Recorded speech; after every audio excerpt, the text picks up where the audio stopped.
Ninaitwa Kanali Beno Mathias Nzoa.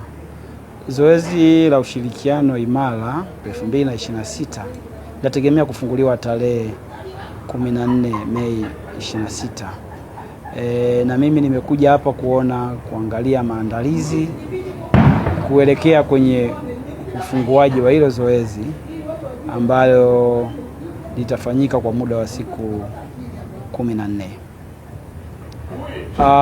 Kwa ujumla wanaendelea vizuri, maandalizi ni mazuri kwa upande wa kuandaa chati, kwa upande wa kufanya kumaki ramani, kwa upande wa kuandaa amri za uamrishaji, wote wanaendelea vizuri.